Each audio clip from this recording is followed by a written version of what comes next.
Hello, welcome to Matters of DeCorum. I'm Scott Corum. It's what matters to me. It's been a while. It's been more of a while than the last time I said it's been a while. A little over a month, I think. Probably more. I lose track. This is going to be another update on where my situation is. I was going to hold off for a little while, but people have been asking, and thank you. Thank you very much for your concern. I guess it's story time, kinda. Tell a little bit about why I am where I am at. Where I'm at. Now, this thing on my head is. Well, let's start with that. My wife knit me this cap. So I'd have something warm to wear during dialysis. And it turns out it has been super useful for staying warm all the time. That, and I don't have the energy to properly groom right now. The fact that my face is being taken over by my mustache might give you a hint on that. And I do like the clean-shaven, bald look that I like to affect, and not so much the crazy old man with head stubble look. We'll get that fixed up sometime here. So, last August, I went to the hospital for a routine procedure for people starting dialysis. I had a catheter put into my chest so they could run blood in and out. It's not the permanent solution. I had some vascular surgery, and I have a fistula in my right arm where they take a vein and run it back into an artery. So there's a blood vessel in my body that is large enough and pumps enough volume of blood that it makes the dialysis possible. It's 3.5 hours to take all my blood out and put it back, and I need a place with really good blood flow. That's the fistula, but that had to heal up and mature, so it was the catheter first. And then once the fistula matured, we moved to that.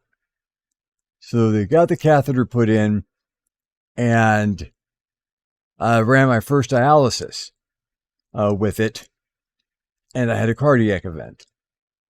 This isn't necessarily new information. It leads into things that have occurred later, so I'm recapping a little bit.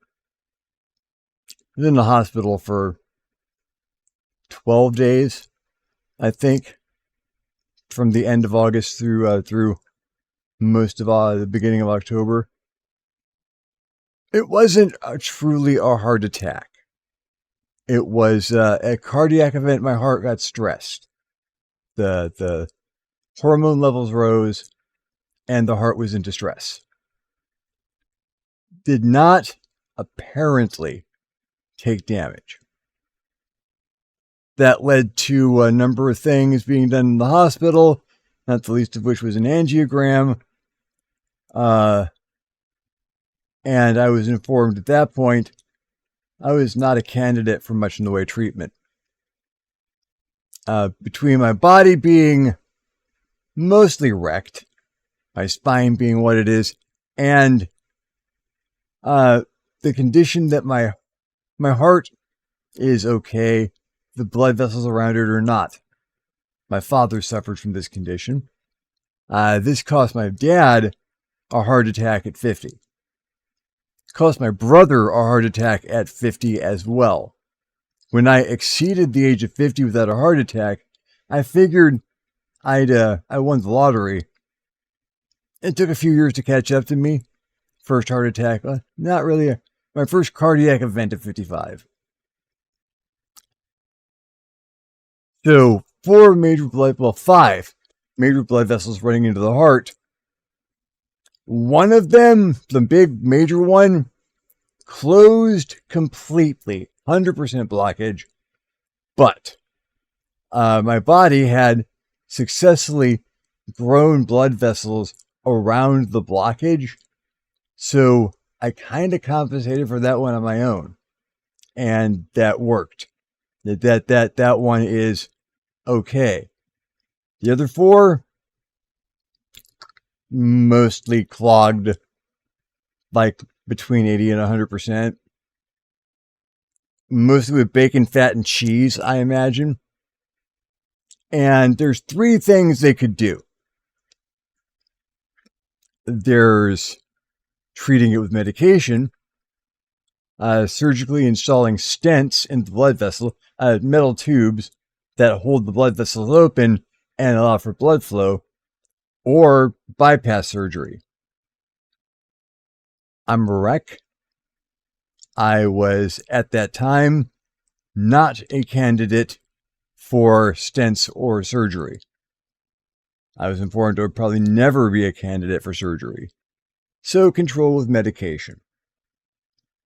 Not a small amount of medication. They changed up my my prescription list substantially. Okay. That's how these things go. And that was that. And then we come to this year. Through March and April, I had two separate visits to the hospital. I have mentioned the first one. I have not talked about the second one.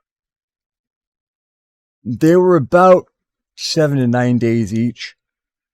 I went to the hospital the first time because my blood pressure kept tanking.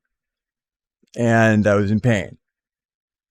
And I was going dangerously low in my blood pressure. Andrew made the call.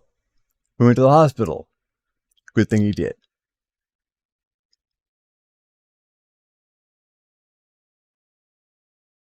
I figured, okay, this blood pressure, whatever, this seems like my heart.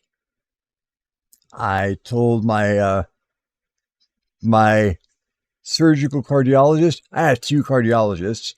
Tells you where I'm at with this thing. And one that handles the day-to-day and one that handles the surgery. Just told the surgical cardiologist, let's go ahead and do the stents. See if that's a possibility. And he didn't want to do it at that point. Not even sure this is heart related. Let's see where we're at. That hospital visit,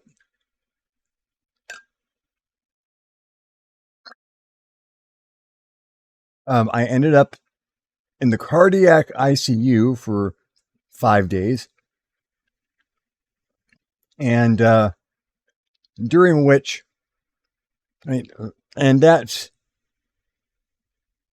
I'd been in the hospital for 4 or 5 days. And I hadn't excreted.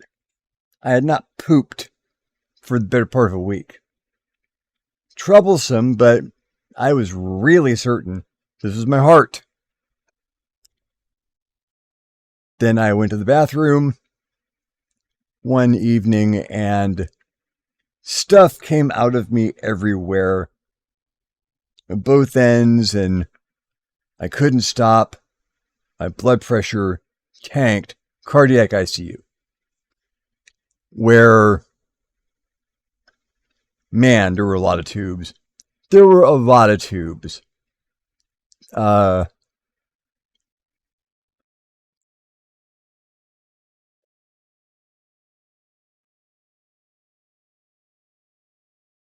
And while my heart just kept on going,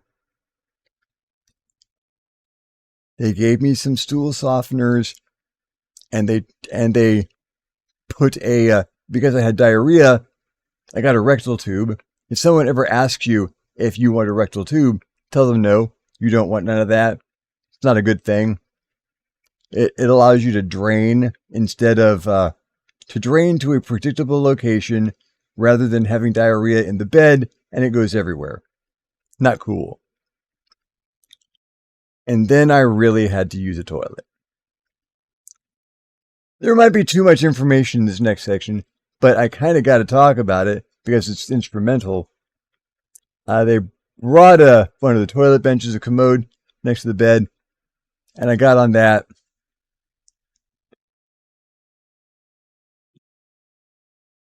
I pooped a schnauzer. I mean, the 5 pounds of stuff I didn't even know I'd eaten at any point in time, just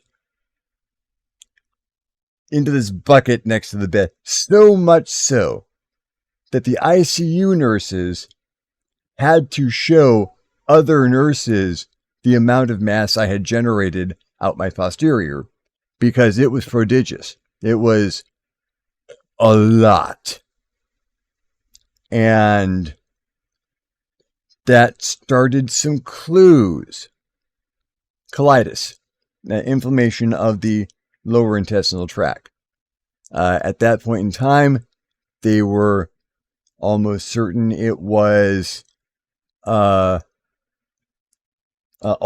colitis, the kind of colitis that opens you up a little bit. You get sores, they open, they bleed. They can drop your blood pressure. You can bleed to death.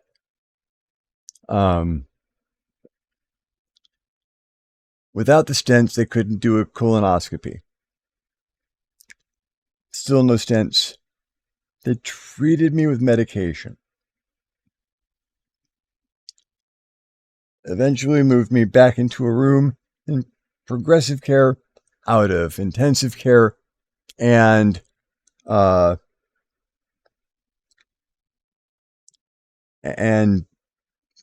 was about it. Antibiotics to control the infections, and a couple of notes about being careful what I ate, and that was it. I was fine. Well, not fine. Sent me home. Okay. It was a rough stay, but I managed. And then about a week passed at home, and I had another incident where things just tanked. Pain, chest pain, and blood pressure going off. And the last place I wanted to go back to was a hospital, but I went back to the hospital. This one was rough.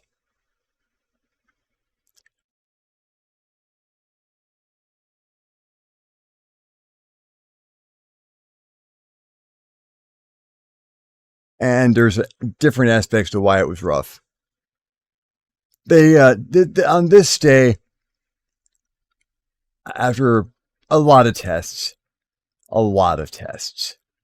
and scans and all kinds of stuff, my surgical cardiologist decided, you know what, it's time to do the stents. We need to put the stents in because you need we need to be able to do the tests. You need the stents. So that the beginning of that procedure was a little rough because I had been telling the cardiologist that I was really banking on there being a good anesthesiologist, and I needed to talk to the anesthesiologist first. And there was no anesthesiologist. I had nurse anesthetics for this, or the nurses were in charge of my anesthetics as opposed to an anesthesiologist. And that did not sit well with me. But then they said, you know what? Is there any music you'd like to have in the operating room while we're working on you? Our DJ can put anything on. That was a nice touch. I enjoyed that. And my brain immediately went, soundtrack to the movie Lady Hawk. An old favorite of mine, if you're unaware. Lady Hawk, fantasy movie from the 80s. Matthew Broderick, Rutger Hauer. Soundtrack by the Alan Parsons Project, actually. And a few minutes later, that soundtrack started up. I've listened to it hundreds of times, owned it in various media, and I fell asleep to the entry, to the opening theme. Went off without a hitch. I didn't die. That was the concern. My cardiologist gave me like oh, you're going to be fine. There's like a 3% chance you die on the table. Which is numbers, I'll roll those dice. It's just, there was a chance. I didn't apparently die on the table, go figure. And then it was, so the rest of the stay was tests. So many tests and things happening. The hospital was completely full. I had fascinating roommates. 3 of them, the time I was there. I spent 9 days in that room, and I had 3 roommates in that time. All of them older gentlemen, men over the age of 94, who did not understand why they couldn't just get up and use the bathroom. All of them. It was amazing. To the point where one of them decided that he didn't like how fast the nurses showed up if he pushed the nurses button. But if he got out of bed and the alarm on his bed went off, the nurses were right there, so he would just get out of bed. And that would bring the nurses pretty much immediately. It's a loud alarm. I didn't like it very much.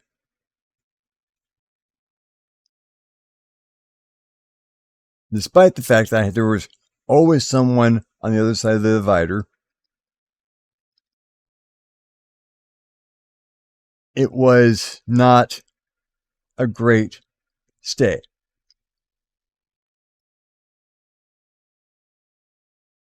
People have been helping me through this procedure, this time.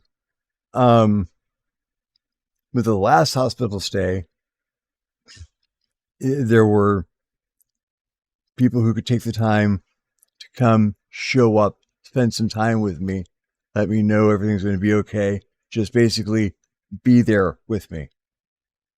This last hospital stay, the one in April, people were busy. My family, my friends, and I understood. Some of them kept track with me through Discord or chat on my phone, Facebook Messenger. But they were busy, and things keep coming up, and they couldn't make it over.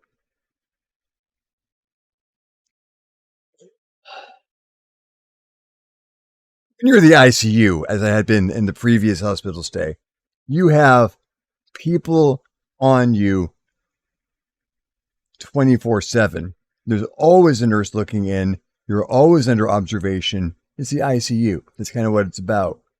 In progressive care, they show up for your meds and to do vitals like 3 or 4 times a day. And for the most part, you're there. You're just there alone. You've got a TV. I had a laptop. And it wasn't helping because I developed a very severe bad reaction to isolation. I started seeing people who weren't there. It was bad. I had to request the services of a therapist. who I'm still seeing a therapist. I have a regular therapist now, which many people would argue I've needed for years. Going pretty well. I'm recovering, but that was rough. But having had the stents, the tests continued. At that point in time, they could do an endoscopy and a colonoscopy because they could knock me the feck out for it, have me completely unco, and do the test. It was, which I have no sensation of it happening, no memories of the event, just that was kind of nice. Prepping for it wasn't good. Prepping for it wasn't a little bit good. As you folks get older, if you haven't experienced this yet, at some point in time, you may have to have a colonoscopy. It's a good diagnostic tool. They're very handy to have because you get really good information out of them. But they need to be able to see what they're doing when they're up there, and that is not a really good place to casually observe stuff because you've got a constant flow of things going through there that tend to obscure vision. If you've ever seen an outhouse emptied on a car's windshield, you'll know that's not great for visibility. So you got to clean out. There is a substance, a medicine that they give you to clean you out. It's called Go Lightly, which is adorable. I do like the name of that. It is supposed to be a gentle cleaner. And it probably is. It probably is. If you, and my wife had to have a colonoscopy like a month later and had to do the same prep. When my wife had the prep, it was, here's your Go Lightly. It comes in a 2.5 gallon jug, and you need to drink this and have clear liquids, Jello, consomme broth, and this for 2 or 3 days. And that should clear you out enough. You need to keep doing this until when you go to the bathroom, which you will be doing a lot, everything runs clear. I didn't get 2 or 3 days, nor did I get any clear fluids along with it. My 2.5 gallon jug showed up. They saw I could have the test. Guy from gastroenterology came up, made sure I was there, made sure I knew what was going on, and put in the request for the medicine. The Go Lightly shows up. The Go Lightly shows up at 6 p.m. At midnight that night, I am going to be off of everything by mouth, nothing to eat or drink, because the procedure's a few hours after that. I have 6 hours to drink 2.5 gallons of propylene glycol under the fanciful name of Go Lightly. Years ago, I might have been able to do something like that. Now, I don't think I can drink 2.5 gallons of anything. Certainly not at that time. Much less something that really didn't taste that good. But that was, and just keep drinking it. You got 2.5 gallons to go through, and all the nurses were my cheerleaders. That's when everybody showed up. That's when all the nurses showed up. That's when the family of the guy who would get out of bed to signal the nurses, that family, she had a big family who walking back and forth because they had to cross my section of the room to get to his section of the room. While I'm chugging as much of this stuff as I can manage, and then hopping onto the commode next to the bed because it was running through me really fast. Kind of supposed to. That's the job. It's scrubbing you out. 6 hours. That was not cool. But cleaned me out plenty enough so they were able to do the tests. Took out some polyps while they were in there. Nothing, those have been biopsied. Benign, nothing too out of the way. Mouth, throat, stomach, fine. Intestines, a couple of glitches, little problems. The diagnosis was ischemic colitis. Different, not the ulcerative colitis they thought it was before. Ischemic colitis happens because there's limited blood flow to the intestines, which can happen when you're on dialysis. It's a fairly common side effect.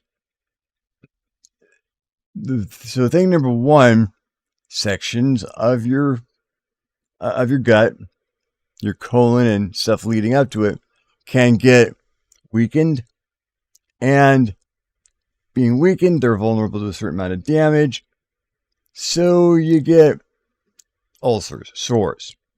The thing of it is that there's so much blood flow to that area. You got this mesenteric network of veins and arteries there that those heal really fast. In fact, my gastroenterologist let me know the kind of damage that we saw. I saw the pictures, it was ugly. But that kind of damage, they expect if they go back a week later, it's gone. That's how fast your intestines tend to heal. So I am prone to ischemic colitis. But I'm not, it's not something that bad or that limiting. I just had a lot of antibiotics to get down. IV antibiotics in the hospital, and they sent me home a little earlier than they normally would have, because the dialysis clinic could continue giving me the antibiotics in dialysis. It worked out very well. So I'm back home by the middle of April. I had a video I'd made beforehand that I hadn't had time to put up. That was the last video that I put up, is the one that I had up my sleeve when I got back from the hospital.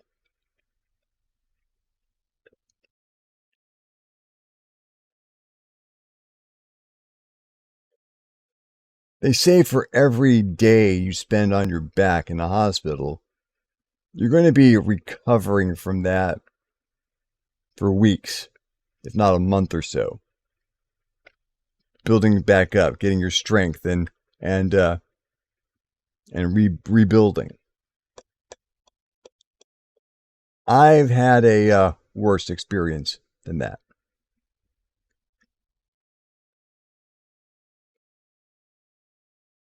Between my back, which has always been an issue, and more of an issue now, my back, my time in the hospital, not being able to eat what I wanted to eat, or as much as I could. And that wasn't, they didn't feed me. They'd have fed me plenty. They tried to feed me plenty. I just couldn't eat. The colitis was making that difficult. And it hasn't gotten better, particularly. While the colitis is no longer an issue, all the time not being able to eat, I'm having a very hard time eating. I'm losing more weight than I can afford to lose. According to my BMI, I'm almost at my ideal weight now. This is not my ideal weight. I need some meat on my bones for a couple of reasons. One, I'm cold all the time. I have no insulation. That's why this hat is a constant companion these days. I always have to have a sweater or a blanket nearby because it's way too easy for me to get cold. Two, when you are in dialysis, you get a couple of exceptions to normal medical rules. One, they need your blood pressure to be a little higher than you would normally want to have it. That's because that helps get your blood through the machine and makes the process go a little more smoothly. They don't want you to have a high blood pressure. They just want you to have a higher than usual blood pressure. And two, they need you to carry a few extra pounds. Dialysis patients who have a little extra padding tend to live longer. You're going to go to the hospital at some point in time. That's just kind of a given with dialysis. And when you go to the hospital, you lose weight. You use those reserves. You need to have those reserves to lose. I do not have those reserves. I weigh about 186 pounds right now. I weigh myself 3 times a week because of dialysis, so not hard to have that number at hand. I haven't weighed this since I was recovering from mononucleosis when I was 19.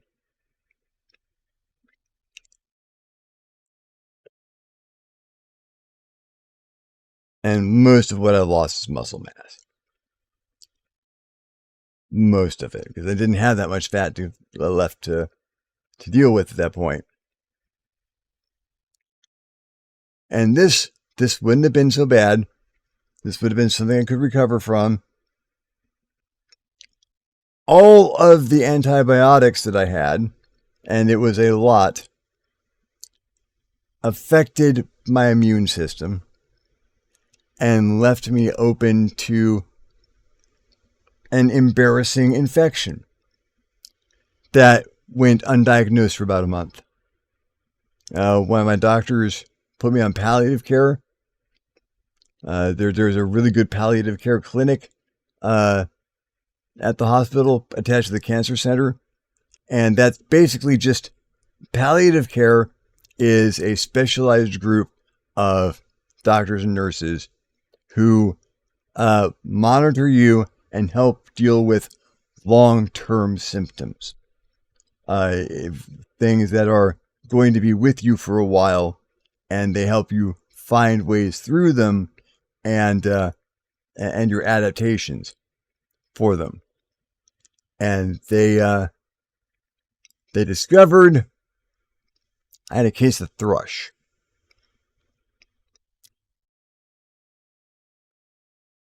I haven't been able to eat. Nothing tastes right. I'm not swallowing well. Normally I have problems swallowing because of what the cancer treatments in 2016 did to my salivary glands, but it's been much worse. And what's going on? Thrush. If you're a parent, you may have heard of it. If not, thrush is an infection in the mouth. Normally, babies get it. Babies and the advanced elderly. Fecal mold. It's a fungal infection that just makes colonies of little white circles on the tongue, and it got untreated for a month. That can expand to the mouth and down the throat, get into the esophagus, at which point it's bad. It's bad. Fortunately, there are easy treatments for it. There's a simple treatment. I wouldn't call it easy. I had a medication. Over 10 days, I had to swish this stuff in my mouth and swallow it 4 times a day. 40 doses. And, well, my taste buds not being what they were or what they could be, it couldn't be that bad, right? You ever have a cherry cordial? The little cherries in the liqueur and the chocolate, and you pick them up at you go to 7-Eleven and they're right there by the cash register. They burn a little bit because of the alcohol in there. Take just the burn. And that's what this stuff tasted like. I just finished that like yesterday. Had my last dose. Now, somewhere between a day and a week from now, I should be cleared of the thrush. And swallowing and tasting should become much better. I'm still throwing up when I have anything other than liquid food. There's a dietary supplement called Boost. It's kind of like a chocolate shake. There's a high calorie version I've been taking. I can get 1, maybe 2 of those down a day. That's about all I can do. Water. That's it. I need to have some more stuff. I need to start building myself back up.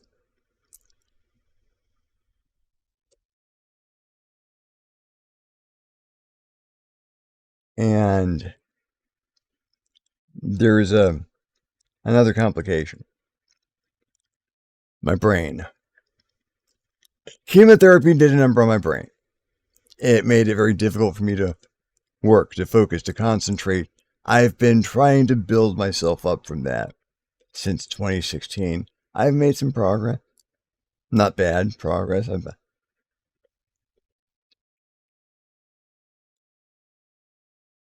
These last 2 hospital stays, if you couldn't tell, there was some trauma involved. There were some things that I really didn't want to have to endure, that I had to endure if I wanted to get better. And between that and the isolation and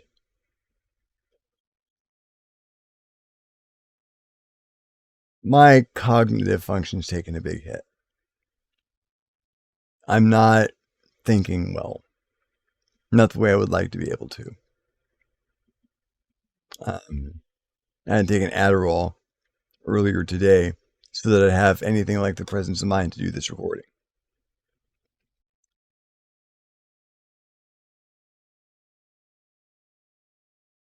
I've been trying to write. Trying to get some art done. About the only thing I've managed to do of any consequence is I've run a couple of games.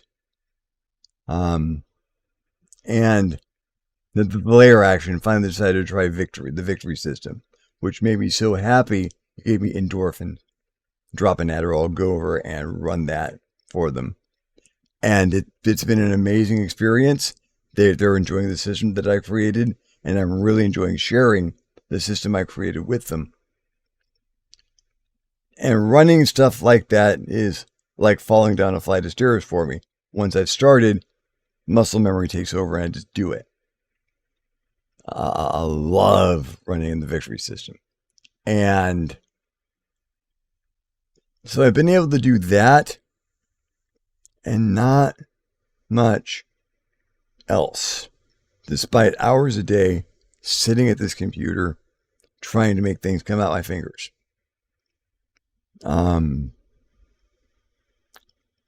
It's hard to sleep. It's hard to focus.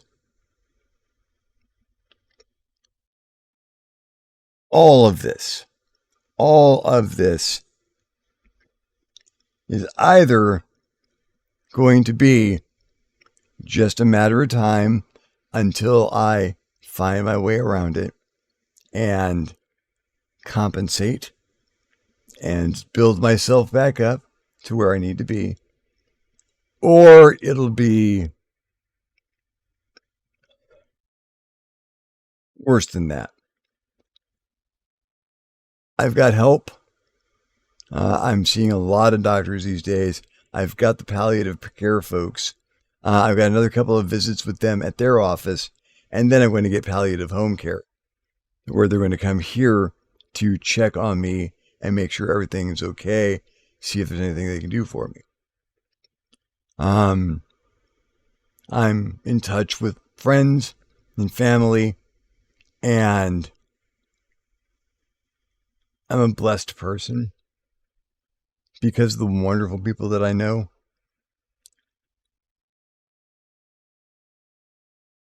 This is giving me the best possible chance I have for proper recovery. Deal with the thrush through the medications. If the medication I took didn't take, if I still have the infection, there's a stronger medication they can give me in pill form, so I don't have to taste it. Thank God. So it's another series of medications, but that should deal with it if it's not already dealt with.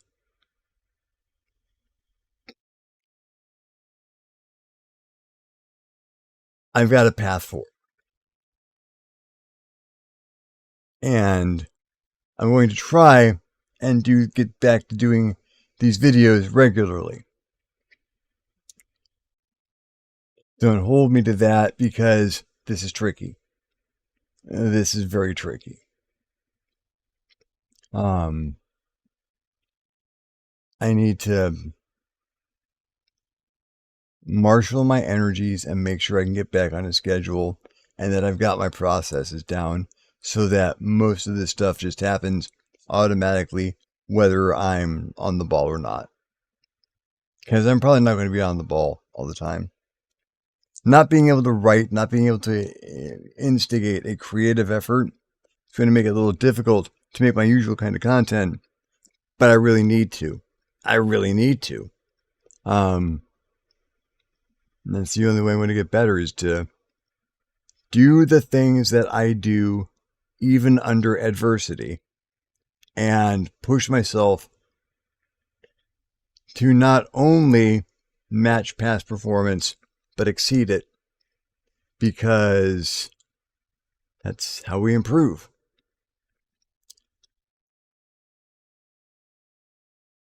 Thank you for your care and concern. Thank you for following me along this far. If you've been following me along all this distance, and this has been a long one, but I wanted to make sure that I painted the best picture I could of where I'm at.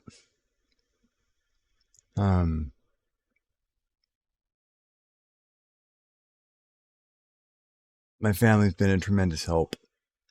My son has been amazing at helping me every step of the way and has dedicated himself to continuing to do so. Anna has been on top of every ounce of paperwork, all the insurance, all the medications, making sure that my appointments are straight and that I get to them. I've got amazing people.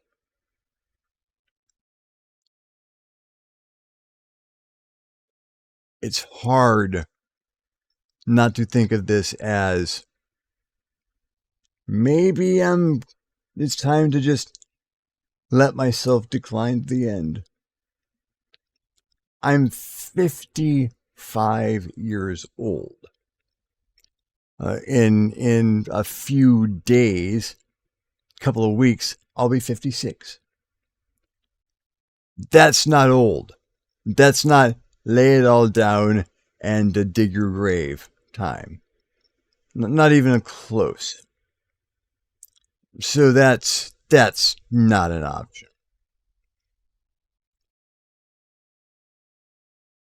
Might feel like it sometimes, not. My only real option is How do I get better? Well, let's do that then, because I need to get better. Well, thank you for following me along through this update.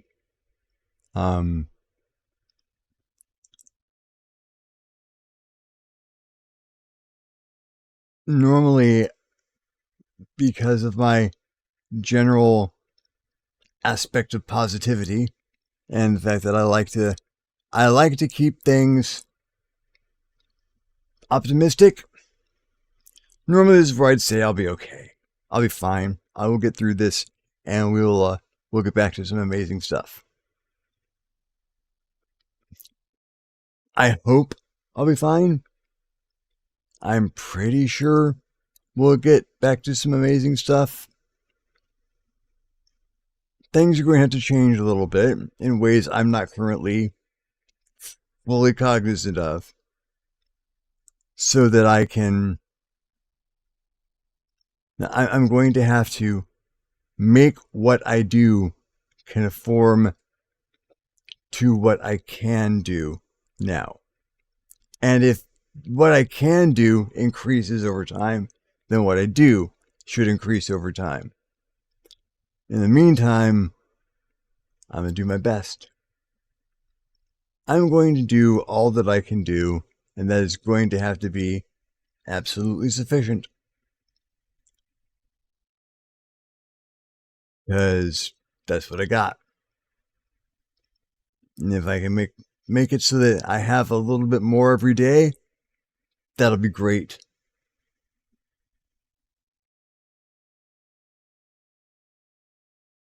I'll let you know. It's just time to get back to doing these on a regular basis and doing them shorter. Thank you very much for watching. I appreciate you folks. I appreciate the concern for my well-being, and I hope I have answered those concerns with a sufficient amount of information, if not maybe a little too much information, once or twice. If you really want to know the name of the second roommate I had, the guy who wouldn't stay in bed, that was Gus. If you want to hear the Gus's granddaughter story, leave me a comment.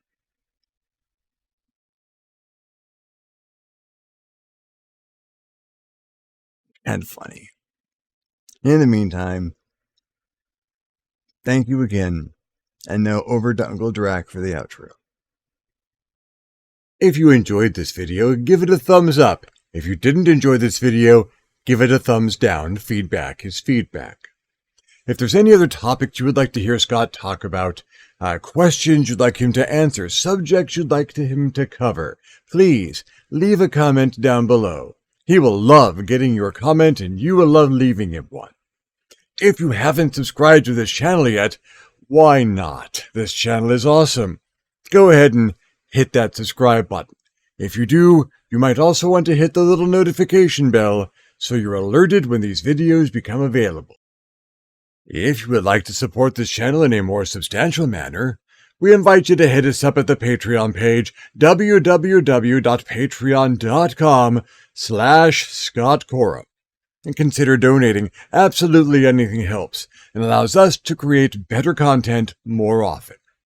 In the meantime, thank you very much for watching, and we'll see you next time.